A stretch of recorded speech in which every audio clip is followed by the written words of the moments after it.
మీ ఎలాంటి వ్యాపార ప్రకటనలకైనా వెంటనే మా ఛానల్ సంప్రదించండి. ప్రస్తుతం మనతో పాటు ప్రముఖ ఆధ్యాత్మికవేత్త జ్యోతిషరత్న జ్యోతిష సామ్రాట్ చింతా రుక్మాన్ గదరావు గారు మనతో ఉన్నారు. మాతృదేవోభవ పితృదేవోభవ ఆచార్య దేవోభవ. ఓం నమో మాందేశ్వరాయ నమః. గురుగారు 2026 జనవరి మాసం మీనరాశి వాళ్ళకి ఏ విధంగా ఉంటుంది, ఏళ్ళనాటి శని తాలూకు ఇంపాక్ట్ ఎంతవరకు ఉంటుంది, ఓవరాల్గా ఎటువంటి జాగ్రత్తలు ఈ నెలలో తీసుకుంటే బాగుంటుంది అంటారు? ఈ 2026 మాసం జనవరి నెల మీనరాశికి మాస ఫలితాల్లో ఎలా ఉంది అని చెప్పుకునే దాంట్లో ముందు భాగంగా రవిగ్రహము బై బర్త్ చార్ట్లో రవిగ్రహం ఈ రాశిలో ఉండగా పుట్టిన వాళ్ళకి ఎలా ఉంటుందో మనం చెప్పుకుందాం. అంటే ప్రతి నెల మనం ప్రతి రాశికి ఒక ప్రత్యేక విషయం చెప్తున్నాం కాబట్టి ఈ మీనరాశిలో రవిగ్రహం ఉండగా పుట్టిన వాళ్ళు ధనుస్సు రాశిలో ఎటువంటి ఫలితాలు పొందారు అటువంటి ఫలితాలు పొందుతారు. కానీ ఇది జలరాశి కాబట్టి 12వ రాశి కాబట్టి మోక్ష రాశి కాబట్టి విదేశీ ప్రయాణాలు. ఒకప్పుడు ప్రపంచం ఇంకో దేశం పడవలే, జలమార్గం ద్వారానే ప్రపంచాన్ని కనుక్కున్నది. అదేవిధంగా వజ్ర వైడూర్యాల వ్యాపారాలు ఈ ఉంటాయి కదా, ఎన్నో జ్యువెలరీ షాపులు ఉంటాయి కదా, మనకు పెద్ద పెద్ద బ్రాండ్ జోయలుకాస్ కావచ్చు, లలిత జ్యువెలరీ కావచ్చు, కళ్యాణ్ జ్యువెలరీ కావచ్చు, జిఆర్టీ కావచ్చు, ఇదంతా గొప్ప గొప్ప విలువ సేవ చేస్తున్నారు. కొత్త అద్భుతమైన డిజైన్లు తయారు చేసి ఇస్తున్నారు. ఈ వజ్ర వైడూర్యాల వ్యాపారం అంటే ఎందుకు ఇక్కడ మీనరాశి ఉండగా జరుగుతుందంటే శుక్రుడు ఉచ్చస్థితి పొందుతాడు, గురువు స్వస్థానం, ఇద్దరు ధనకారకులే. శుక్రుడు డైమండ్ అంటే శుక్రుడు గుర్తొస్తాడు ఎవరికైనా సరే. గోల్డ్ అంటే బంగారం, గురువు. ఇవన్నీ కలిసి బిజినెస్ జరగాలంటే ఇవంతా దగదగ మెరిసే వ్యాపారం కదా. సూర్యుడు ఇక్కడికి వచ్చాడంటే మెరుస్తుంది. దిగుమతులు, ఇంపోర్ట్ అండ్ ఎక్స్పోర్ట్, ఇవన్నీ సముద్ర మార్గం కాబట్టి. ఇది 12వ రాశి కాబట్టి విదేశీ ఎక్స్పోర్ట్ అండ్ ఇంపోర్ట్ జరుగుతుంది. ఇవన్నిట్లోనూ రాణిస్తారు. ఎక్స్పోర్ట్ ఇంపోర్ట్ బిజినెస్లోను, వజ్ర వైడూర్యాల వ్యాపారంలోను, అదేవిధంగా జల సంబంధమైనటువంటి నౌకలు నడపడంలోను, ఈ బోట్లు పెట్టి బోటింగ్, షికార్లు, వాటర్ ఫాల్స్, పడవ ప్రయాణాలు, ఇటువంటి వ్యాపారాలు చేయడంలోనూ, సబ్మెరైన్ ఇంజనీరింగు, ఇటువంటివన్నీ వచ్చేస్తాయి ఆటోమేటిక్గా. రవిగ్రహం ఇక్కడ మిత్రస్థానం, అందున పరిపూర్ణ ధనస్థానం. నీటి ద్వారా డబ్బు తయారవుతుంది. ఎప్పుడు కూడా నీటి ద్వారా డబ్బు తయారవుతుందంటే సముద్ర సంపద ఏమన్నా వెలకట్లేదా, ఎంతో మనం ఎంత ఉంటుంది. కొన్ని వేల లక్షల కోట్ల వ్యాపారము సముద్ర సంపద ద్వారా జరుగుతుంది. ఈరోజు సముద్రంలో ముత్యాలు దొరుకుతాయి, పగడాలు దొరుకుతాయి. ఇప్పుడు నేను చూపిస్తున్నటువంటి అద్భుతం దైవిక వస్తువులు దొరుకుతాయి. రవాణా మార్గం ద్వారా కొన్ని లక్షల కోట్లు ఉత్పత్తి అవుతుంది. ఈరోజు షిప్పులు, ఎన్ని షిప్పులు ప్రపంచవ్యాప్తంగా తిరుగుతున్నాయంటే నీటి ద్వారా డబ్బు తయారవుతుంది. ఎప్పుడు కూడా దానిలో కరెంటు తయారవుతుంది. కరెంట్ అనే పదం ద్వారానే కరెన్సీ తయారైంది. అందుకే నీటిని వృధా చేసే వాళ్ళకి డబ్బు మిగలదు. నీటిని వృధా చేయకూడదు, కరెంటును వృధా చేయకూడదు, అది కూడా నీటి ద్వారా తయారైంది. ఇవన్నీ మేడ్ బై వాటర్ కాబట్టి నీటిని పొదుపుగా వాడుతూ రావాలి, నీటిని గౌరవించాలి. నీటి కన్నా, గంగాదేవి కన్నా ప్రాచీనమైన దేవత ఎవరు లేరు. బ్రహ్మ విష్ణు మహేశ్వరుల కన్నా ప్రాచీన దేవత గంగాదేవి. అందరికన్నా ప్రాచీనమైన దేవత గంగాదేవి. పాతాళ గంగ, ఆకాశ గంగ. సముద్రం లేకపోతే వర్షాలు లేవు. వాయుగుండాలు ఒక 10 రాకపోతే సంవత్సరంలో వర్షాలు లేవు. అదే వచ్చేసింది వాయుగుండం, రాకపోతే మనకి బావుల్లోకి నీళ్ళు రావు. కాబట్టి అంత అద్భుతమైన రాశిలోకి రవి వస్తున్నాడు. రవికి నెక్స్ట్ రాశి అంటే మీన రాశి తర్వాత రాశి మేషంలో ఉచ్చస్థితి పొందుతాడు. మీనంలో రవి ఉండగా పుట్టిన వాళ్ళు జీవితంలో డెవలప్ అవుతూనే ఉంటారు. ఏదో విధంగా ఒక్కొక్క అడుగు పైకి వెళ్తూనే ఉంటారు. అంటే తర్వాత రాశి ఉచ్చలోకి వెళ్తున్నాడు కాబట్టి వీళ్ళు ఉచ్చస్థితికి వెళ్తూనే ఉంటారు. కాబట్టి రవిగ్రహము ఇక్కడ ఉంటే ఎన్ని రకాల బెనిఫిట్ అంటే అన్ని రకాల బెనిఫిట్. గురు శుక్రులు శత్రుగ్రహాలు, వాళ్ళిద్దరూ ఇక్కడ సూపర్గా ఉంటారు. గురువు శుక్రుడు ఈ మీన రాశిలో పుట్టిన వాళ్ళు తిరిగి లగ్జరీ లైఫ్ అనేది అనుభవిస్తారు. మీన రాశిలో రవి ఉండగా పుట్టిన వాళ్ళు అయితే మాత్రం వాళ్ళు పడుకొని ఉంటే కూడా ప్రతి సెకండ్ డబ్బుగా మారుతూ ఉంటుంది. ఆ స్థాయిలో అదృష్టం ఉంటుంది. ఇది రవిగ్రహము మీనరాశిలో ఉండగా పుట్టిన వాళ్ళ యొక్క ఫలితం. రవిగ్రహం సంబంధించి ఈ మాసం ఎలా ఉంది? 10వ స్థానంలో 4 గ్రహాలు ఉన్నాయి. కుజ, రవి, బుధ, శుక్రుడు. 4వ స్థానంలో గురువు చూస్తున్నాడు. అంటే 4, 10 కేంద్ర స్థానాల్లో 5 గ్రహాలు ఉన్నాయి. కంఫర్ట్గా ఉంది. మళ్ళీ 11లోకి వస్తారు, ఇంకా సూపరు. 12లో రాహు, అది సూపరే. 12లో రాహు విదేశీయానాన్ని చూపిస్తాడు. విదేశాలు అంటేనే రాహు, ముఖ్యంగా Gulf countries. Petrol, electricals and electronics, airlines, railways అంతా రాహువే. అందుకే గల్ఫ్ కంట్రీస్ అంటే ఆడ పెట్రోల్ ఎక్కువ ఉంటుంది కదా, రాహు. కాబట్టి ఈ శాటిలైట్స్ ప్రయోగాలు ఇవంతా కూడా రాహువే. కాబట్టి ఆయన 12లో ఉన్నాడు, సూపర్. 12లో రాహు ఉన్నాడు, నష్టంలో ఉన్నాడు, అది కాదు. Minus minus plus. రాహు వ్యతిరేక గ్రహం, చెడ్డ గ్రహం కదా. మళ్ళీ ఆయన ఎక్కడున్నాడు, మళ్ళీ ఇంకొక దుస్థానంలో ఉన్నాడు, అంటే ఇంకొక చెడ్డలో ఉన్నాడు. మైనస్ మైనస్ ఏమైంది, ప్లస్ అవుతుంది. కాబట్టి 12లో రాహు యోగిస్తాడు. వీళ్ళకి జన్మంలో శనుడు, అదే మైనస్. రాహు వల్ల కాదు, శని వల్ల మైనస్. కాబట్టి ఏం చేయాలి, వీళ్ళు జన్మస్థానం వదిలేసి దూరంగా వెళ్ళిపోవాలి. రాహు ఎక్కడున్నాడు, ఫారిన్లో ఉన్నాడు. కనీసం 120 కిలోమీటర్లు దాటేయాలి వీళ్ళున్న ఊరు నుంచి. ఒక రాశికి 10 కిలోమీటర్లు ఎక్కేసుకుంటే మేను నుంచి కుంభం 12 రాశి అవుతుంది. 120 కిలోమీటర్లు దాటి వెళ్ళిపోయారంటే అక్కడ వీళ్ళు కంఫర్ట్గా ఉంటారు. ఏలాంటి శని ఉంది, ఏలాంటి శని ఉందంటే మీరు ఉన్న ఊర్లో ఉంటే ఏలాంటి శని 100% ప్రెస్ చేసేస్తుంది. కాబట్టి మీరు వృత్తిరీత్యా, విద్య, ఇంకేదైనా వ్యాపారం ఏదైనా సరే మీరు దూర ప్రాంతానికి వెళ్ళడం మంచిది. అదేవిధంగా 4వ ఇంట్లో గురువు రాహువుని చూస్తున్నాడు, మళ్ళీ 12వ స్థానాన్ని చూస్తున్నాడు గురువు. రాశ్యాధిపతి 12వ స్థానం చూస్తాడు, ఇంకా బాగుంది. ఈ 4 గ్రహాలు చూస్తాడు, రవి కుజ బుధ శుక్రులను, మళ్ళీ రాహువుని చూస్తాడు. ఇంకేం కావాలి? ఆ తర్వాత మళ్ళీ ఆయన జూన్ తర్వాత 5వ స్థానానికి వస్తాడు గురువు, రాశిని చూస్తాడు. రాశిలో ఎవరున్నారు, శని ఉన్నాడు. శని చూస్తే కంట్రోల్ చేస్తాడా? కాబట్టి కొద్ది రోజులు అటు ఇటుగా వీళ్ళకు గ్రహస్థితులు బ్యాలెన్స్ అవుతున్నాయి. కొద్ది రోజుల పాటు ఒక గ్రహస్థితి అనుకూలిస్తే ఇంకొద్ది రోజులు ఇంకో గ్రహస్థితి అనుకూలిస్తుంది. జన్మంలో శనిని 100% పని చేయకుండా చేస్తున్నాయి. ఇప్పుడు కుజుడు చూస్తున్నాడు. ఇప్పుడు కుజుడు 4వ చూపుతో శనిని చూస్తాడు. పడిన కష్టానికి ఫలితం ఉంటుందంటారా? పడిన కష్టానికి ప్రతి ఒక్కరికి ఫలితం ఉండే తీరుతుంది. ఆ సమయానికి రానంత మాత్రం నా కష్టం పోయింది అనుకోవాల్సిన అవసరం లేదు. అంటే కొంతమందికి వృధా అవుతుంది, ఎంత కష్టపడినా నా జీవితం అది పూర్వజన్మలో చేసినటువంటి మిస్టేక్స్ వల్ల ఈ జన్మలో తెలిసి నష్టపోవడము, తెలిసి కష్టపడము, తెలిసి వదులుకోవడం అనేవి ఉంటాయి. అది వాళ్ళ వ్యక్తిగత జాతకం తీసుకుంటే చెప్పచ్చు, ఇది నీది కాదు, అయినా ఈ విషయంలో నువ్వు బాధపడాల్సిందే, దాన్ని ఎదుర్కోవాలనే శక్తి కావాలంటే ఈ ఆలయానికి వెళ్ళాలి, ఈ పరిహారం చేసుకొని చెప్పిస్తాం. ప్రారంధం అంటారు దాన్ని. ప్రారంధం అనేది వదిలేసిన బాణం. సంచిత కర్మ అంటే, సంచితం కర్మ అంటే మనం తీసుకున్న నిర్ణయాల వల్ల వచ్చేటువంటి ఫలితం. ఆగామి కర్మ, మనం తీసుకున్న నిర్ణయాల వల్ల రాబోయే ఫలితం. మనం మంచి నిర్ణయాలు తీసుకుంటే మంచి ఫలితం వస్తుంది, అది ఆగామి. ప్రారంధ, సంచిత, ఆగామి కర్మలు. ఈ సంచిత ఆగామి కర్మలు మన చేతుల్లో ఉంటాయి. ప్రారంధ కర్మ మన చేతుల్లో లేదు, అది వదిలేసినారు ఆల్రెడీ. మనం గతంలో మనం వేటాడుతుంది, ఎక్కడున్నావు, ఏడబుట్టున్నావు, ఏ ఊర్లో ఉన్నావు నువ్వు, నేను వెతుకుతున్నాను అని వెతుకుతూ ఉంటుంది. అది ఎతికి వచ్చి నేను అనుభవం చేస్తుంది, కష తీర్చుకుంటుంది.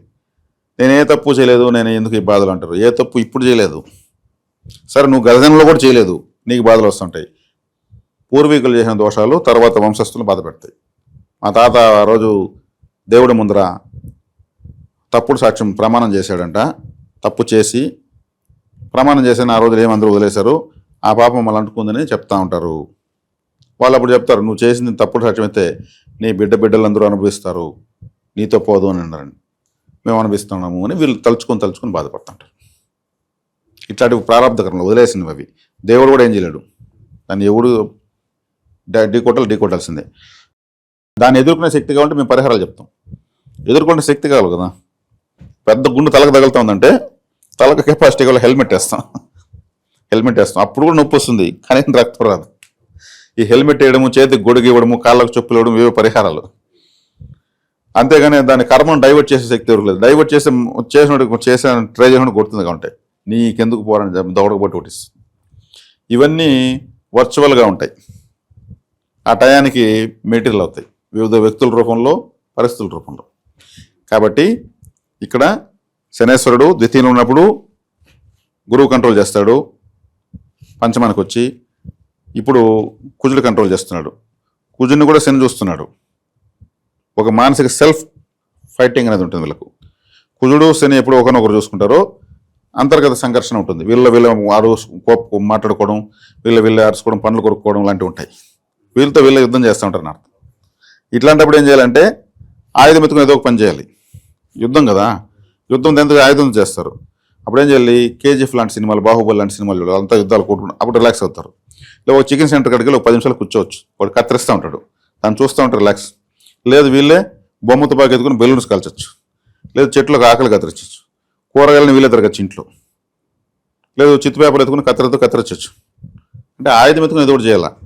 ఆయుధ మీదకి ఏదో ఒకటి చేయండి, వేరే వాళ్ళ మీద గొడవ భూమని కాదు. మేము ఆ రిలాక్సేషన్ కోసం పాజిటివ్గా ఉండేటువంటివే చెప్పిస్తాం.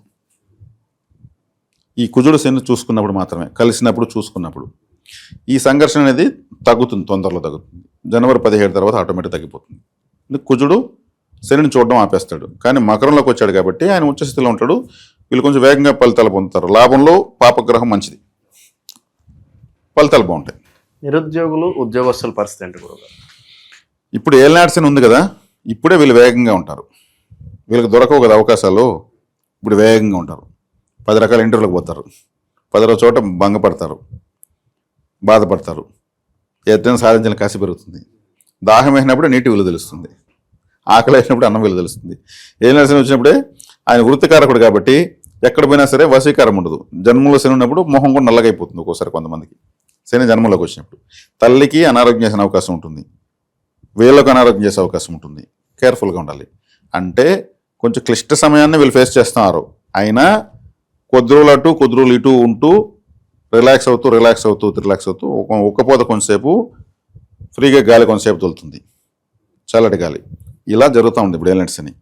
దీనికి కాలభైరవ ఆరాధన, వరాహస్వామి ఆరాధన. సముద్రంలో శని గ్రహము మీనరాశి ఉన్నాడు.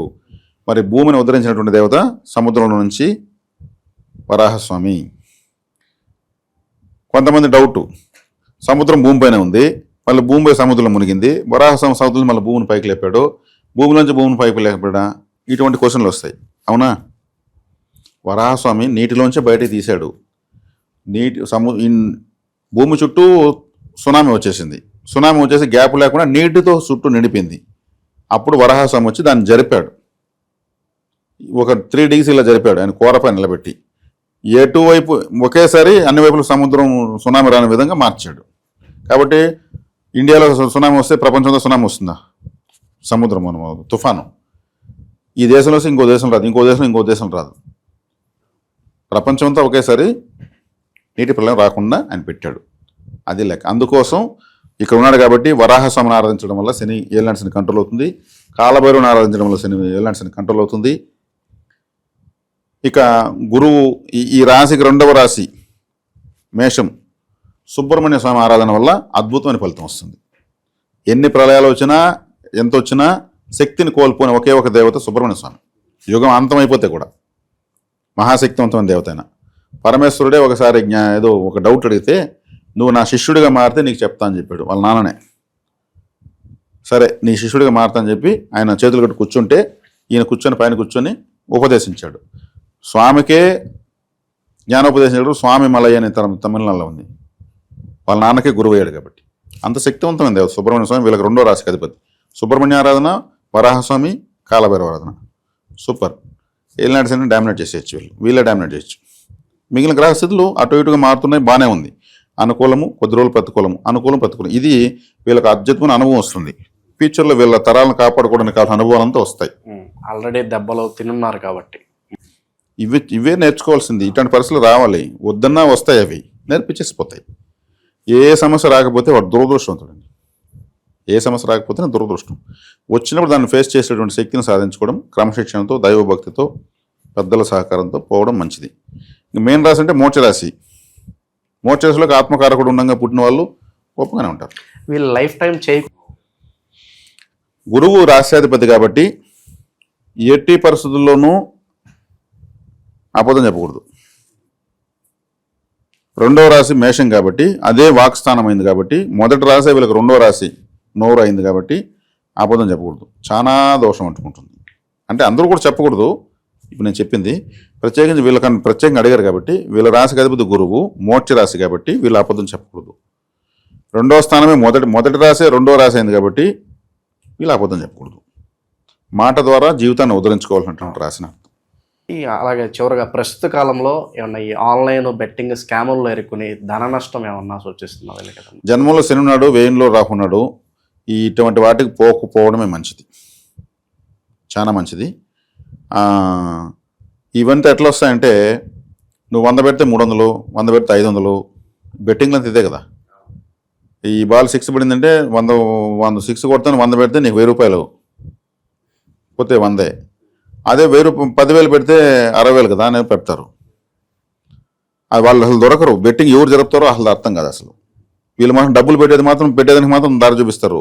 ఎక్కడ పెడుతున్నామో ఎవడికి పెడుతున్నామో తెలియదు. అది వెనకనే రాహు ఉన్నాడు కాబట్టి బెట్టింగ్ అంటే రాహు, మాఫియా అంటే రాహు. ఆ విషయంలో ఎప్పుడు వెళ్ళినా రాహు దెబ్బతీసే తీరుతాడు. సో చాలా దైవికమైన వస్తువులు చాలా తక్కువ ధరలతోనే మీరు అందజేస్తున్నారు. ఈ నరఘోష, నరదిష్టి ఇలాంటి ప్రభావాలకి దూరం చేసే వస్తువులు ఏమైనా ఉంటే పరిచయం చేయండి గురుగారు ప్రేక్షకులు. నరఘోష, నరదిష్టికి ఈ మధ్యన ఎక్కువ కరుంగలిమాల ఎక్కువ వాడుతున్నారు. సెలబ్రిటీస్ దాన్ని వేసుకొని మేము అంత గొప్పలు ఎంత గొప్పలు, ఇండస్ట్రియలిస్టులు, నిర్మాతలు, కామన్ మ్యాన్ నుంచి టాప్ సెలబ్రిటీస్ వరకు దాన్ని వాడేస్తున్నారు. మంచిదే, అది వాస్తవం కూడా. ఎక్కడ దాని గురించి నెగిటివ్ కామెంట్ 1% లేదు. ఆ కరుంగలిమాలను వేలకు పెట్టి అమ్ముతున్నారు. 2000, 3000 అంటే ఎక్కువ రేటు పెడితే ఒరిజినల్ అనుకుంటున్నారు, తక్కువ రేటు పెడితే డూప్లికేట్ అనుకుంటున్నారు. మేము జస్ట్ 400 రూపీస్కి ఇస్తున్నాం కరుంగలిమాల. 400 rupees with courier charges. Courier charges కూడా మావే. మళ్ళీ 400 రూపాయలకి ఇస్తున్నాము. దాంట్లో మళ్ళీ సెంగాలిమాల ఇస్తున్నాము. సెంగాలిమాల, కరుంగలిమాల, ఇది జ్వాలాముఖి, నవగ్రహాలను కంట్రోల్ చేస్తుంది. సెంగాలి కరుంగలి కన్నా పవర్ఫుల్. ఇది కరుంగాలి. ఇది దేవదారు, ఇది తులసి. ఇది కరుంగాలిలో with German silver, with Murugan dollar, విఘ్నేశ్వరుడు, అదేవిధంగా ఈశ్వరుడు, అన్ని డాలర్స్ ఉన్నాయి. అదేవిధంగా ఈ సెంగాలిలో కూడా జర్మన్ సిల్వర్ డాలర్స్ వేసిస్తున్నాం. చాలా చాలా తక్కువ రేట్లు. వాళ్ళు రేట్లు మామూలు అడిగితే ఆశ్చర్యపోతారు. మమ్మల్ని కొంతమంది మీరు 400కి ఇస్తారు, మీదేమో డూప్లికేట్ అంటే మీకు నమ్మకుంటే తీసుకోండి, లేదంటే వద్ద. దాంట్లో ఏమొస్తుందో ఆలోచిస్తే 2000కి అమ్ముతున్నారు, వాళ్ళు పలానా వాళ్ళని చెప్తారు, సరే తీసుకోండి, మీకు దానిపై నమ్మకండి. ఎక్కువ పెడితే మీరు కొనగలంటే తీసుకుని అంటున్నాం. ఇంత పవిత్రమైన మాలను చాలా చాలా చాలా తక్కువ రేట్లకి. ఇది ఒక దైవ సేవలో భాగంగానే చేస్తున్నాం. తీసుకున్న వాళ్ళకి బెనిఫిట్ జరిగితే ఆ సంతోషం మాకు కొంత వస్తే చాలా, అదే మాకు కరెన్సీ. ఇలా ఎన్నో రకాలమైనటువంటి దైవికమైన వస్తువులు తక్కువ రేట్లకి. అంటే ఇండియాలో ఇది కూడా మేము గర్వంగా చెప్పుకుంటాం, ఇండియాలో ఎవరు ఈయన తక్కువ రేటుకి, ఏకంగా దేశంతో మేము పోటీ పడతాం, ఎవరు ఇవ్వడం తక్కువ రేటుకి ఇస్తున్నాం. అదే పెద్ద తృప్తి మాకు.